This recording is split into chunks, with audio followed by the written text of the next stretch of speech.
Shalom ibu-ibu yang luar biasa, apa kabarnya? Tidak terasa kita sudah masuk di bulan April 2021 dan sudah lewat 1 tahun ya masa pandemi corona. Dan tema KKA kita minggu ini, sepekan ini adalah wanita hebat. Pasti kalau nanti kita bertanya satu dengan yang lainnya, siapa itu wanita hebat? Kalau misalnya kita ditanya satu dengan yang lain, apakah kamu wanita hebat? Kita mungkin berpikir, saya nggak tahu ya apakah saya wanita hebat atau tidak. Tapi seminggu ini dalam KKA kita akan sama-sama membahasnya, men-sharingkannya bersama-sama dan mendapatkan berkat lewat tema minggu ini.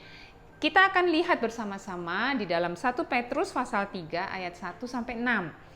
Firman Tuhan berbunyi demikian, hidup bersama suami istri. Demikian juga kamu, hai istri-istri, tunduklah kepada suamimu, supaya jika ada di antara mereka yang tidak taat kepada firman, mereka juga tanpa perkataan dimenangkan oleh kelakuan istrinya. Jika mereka melihat bagaimana murni dan salehnya hidup istri mereka itu. Perhiasanmu janganlah secara lahiriah, yaitu dengan mengepang-epang rambut, memakai perhiasan emas, atau dengan mengenakan pakaian yang indah-indah. Tetapi perhiasanmu ialah manusia batiniah yang tersembunyi dengan perhiasan yang tidak binasa, yang berasal dari roh yang lemah lembut dan tentram, yang sangat berharga di mata Allah. Sebab demikianlah caranya perempuan-perempuan kudus dahulu berdandan, yaitu perempuan-perempuan yang menaruh pengharapannya kepada Allah. Mereka tunduk kepada suaminya. Sama seperti Sarah taat kepada Abraham dan menamai dia tuannya. Dan kamu adalah anak-anaknya jika kamu berbuat baik dan tidak takut akan ancaman. Ibu-ibu yang diberkati Tuhan, sebelum kita masuk dalam membahas firman Tuhan, mari sharingkan terlebih dahulu, berbagi satu dengan yang lain. Pertanyaannya adalah, apakah ada di antara ibu-ibu yang saat ini sedang bergumul dengan pasangan, dengan suami, ya, dengan karakternya, dengan sifatnya, dengan sikapnya, atau dengan kebiasaan-kebiasaan suami yang mungkin melelahkan kita, mungkin membuat kita jadi struggle, bergumul begitu ya, karena beberapa hal tadi. Mungkin ada yang merasa sudah capek, kok nggak berubah-berubah, kenapa suami saya begini begitu ya. Nanti sharingkan satu dengan yang lain ya, kita mau terbuka. Lalu kalau sudah begitu, pertanyaan berikutnya biasanya apa yang ibu-ibu lakukan menghadapi suami yang seperti saya tadi bilang itu ya. Mungkin ada yang ya pasrah aja lah, diem aja, atau tak omelin terus itu setiap hari. Nanti ibu-ibu bagi ya, bagaimana sikap ibu menghadapi buat ibu-ibu yang saat ini sedang bergumul dengan suami ya, atau mungkin ada di antara ibu-ibu yang suaminya tidak taat kepada firman seperti yang kita baca tadi. Apa yang ibu-ibu lakukan? Mari sharingkan bersama-sama. Lalu kita akan masuk ya, kita akan kupas, kita akan selidiki ayat demi ayat. Ibu-ibu, yang pertama di ayat 1-2 dikatakan, hai istri-istri, tunduklah kepada suamimu, supaya jika ada di antara mereka yang tidak taat kepada firman, mereka juga tanpa perkataan dimenangkan oleh kelakuan istrinya, jika mereka melihat bagaimana murni dan salehnya hidup istri mereka itu. Jadi firman Tuhan di dalam 1 Petrus 3 ini mengatakan, jika kita atau ada di antara kita yang suaminya tidak taat kepada firman, meskipun dia orang percaya, sama seiman dengan kita, mungkin dia tidak taat kepada firman dalam beberapa hal. Dan itu menggelisahkan kita, itu menjadi beban bagi kita. Kita yang tahu bagaimana suami harus hidup benar di hadapan Tuhan, lalu suami tidak menunjukkan kelakuan yang beriman tadi, itu membuat kita jadi bergumul ya ibu-ibu. Di sini dikatakan, mereka tanpa perkataan dimenangkan oleh kelakuan istrinya. Jadi tidak diajarkan di sini kita ngomel panjang ya, menguliahi suami, kamu itu begini ya. Karena pada dasarnya pria tidak suka diomelin terus. Nanti malah dia akan semakin jadi keras. Karena firman Tuhan bilang gak usah banyak ngomong, tapi menangkan suami yang tidak taat kepada firman ini oleh kelakuan kita. Kelakuan yang bagaimana, ibu-ibu? Di sini dikatakan jika mereka melihat bagaimana murni dan salehnya hidup istri mereka itu. Jadi kelakuan yang bagaimana? Kelakuan wanita Kristen yang seperti apa? Kelakuan istri Kristen yang seperti apa yang dapat memenangkan suami? Adalah yang pertama tadi dikatakan murni. Jika mereka melihat bagaimana murni. Murni itu di dalam Kamus Besar Bahasa Indonesia artinya polos. Apa adanya, tulus, tidak dibuat-buat, tidak punya motif tersembunyi. Itu murni. Artinya, kalau kita melakukan apa saja untuk suami, kepada suami, itu murni. Tidak ada tumpangan maksud apa-apa, selain memang kita melakukannya dengan tulus ya, dengan polos apa adanya. Firman Tuhan katakan, mengingatkan kepada kita, apa saja yang kamu lakukan, lakukanlah seperti untuk Tuhan. Ya, bukan untuk manusia. Artinya bagaimanapun kelakuan suami kita, mungkin kita bergumul dengan pasangan, lakukan aku sedang melayani Tuhan, seperti itu. Yang kedua, kelakuan istri yang bagaimana yang dapat memenangkan suami adalah jika mereka melihat bagaimana salehnya hidup istri mereka itu. Saleh itu adalah taat dan sungguh-sungguh menjalankan ibadah. Itu nampak dalam kehidupan sehari-hari, ibu-ibu. Di rumah, di mana saja. Bukan bicara soal ketika ibu-ibu datang ke gereja, beribadah. Bukan itu ukurannya saleh. Tetapi ketika kita menjalankan nilai-nilai kerajaan Allah itu, kebenaran itu di rumah kita. Bagaimana ibu-ibu dan saya melakukan apa yang namanya cari dahulu kerajaan Allah dan kebenarannya. Damai sejahtera, sukacita oleh roh, itu yang kita lakukan. Kalau suami kita melihat bagaimana salehnya kehidupan rohani kita ketika kita ada di rumah, maka sikap inilah, kelakuan inilah yang dapat mengubah suami kita. Kesalehan di gereja itu cuma 2 jam, tapi bagaimana selebihnya dalam kehidupan kita sehari-hari? 2 hal ya, nanti kita bahas bersama-sama di dalam KKA. Murni dan saleh. Dan kemudian ayat yang ketiga sampai ke-6 itu bicara soal perhiasan wanita Kristen. Katakan nanti kita akan sama-sama bahas ya, apa yang penampilan yang bagaimana yang ingin ibu-ibu tunjukkan kepada suami kita. Penampilan fisik pasti ya, merawat tubuh, merawat wajah, rambut dan sebagainya. Kita pasti ingin terlihat bagus, terlihat menarik di mata suami kita. Ya kan sekarang sudah banyak itu ya, ada yang saya nggak tahu perawatan yang bisa glowingkan wajah kita, ada yang sulam alis, ada yang extension bulu mata dan seterusnya. Ya, ibu-ibu, penampilan seperti apa yang kita mau tampilkan di hadapan suami kita? Kita mau terlihat seperti apa di depan suami kita? Ada yang lebih utama, itu bukannya tidak baik, baik sekali karena memang kita harus merawat tubuh kita, ya, anti aging banyak, perawatan body ya, saya nggak tahu mungkin dengan senam dan sebagainya.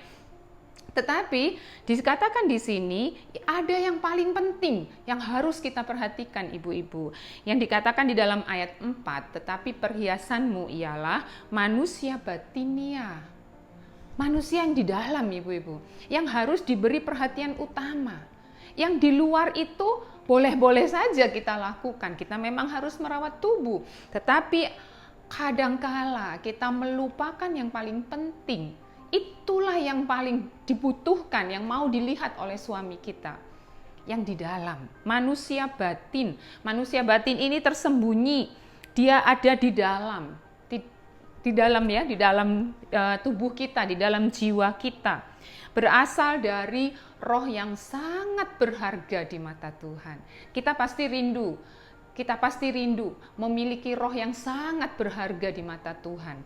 Di sini dikatakan ada 2. Perhiasan kita adalah manusia batin yang tersembunyi, yang berasal dari roh yang lemah, lembut, dan tentram. Yang berharga, yang sangat berharga di mata Allah. Jadi dua, lemah lembut dan tentram. Itu saja. Lemah lembut itu baik hati, peramah, ya, peramah, murah hati. Lemah lembut itu murah hati, Ibu. Murah hati itu artinya kesediaan untuk memaafkan, kesediaan untuk memberi.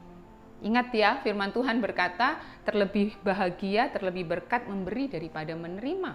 Berilah maka kamu akan diberi. Kalau hari-hari ini kita disuruh Tuhan untuk memberi perhatian, memberi kesabaran, memberi maaf ya, maaf lagi. Kita disuruh mengucap syukur, ayo lakukan itu. Itulah perhiasan wanita Kristen yang sangat berharga di mata Allah. Lemah lembut, baik hati, peramah. Lalu tentram itu damai, tenang. Dua ini ibu-ibu, roh yang sangat berharga di mata Allah, lemah lembut dan tentram. Ketika kita menghadapi apa saja, mari biarkan ada roh tentram itu menguasai kita, ada tenang, ada damai. Lakukan ini dengan menaruh pengharapan kepada Tuhan. Karena jika kita melakukannya dengan kekuatan kita sendiri, ada batasnya.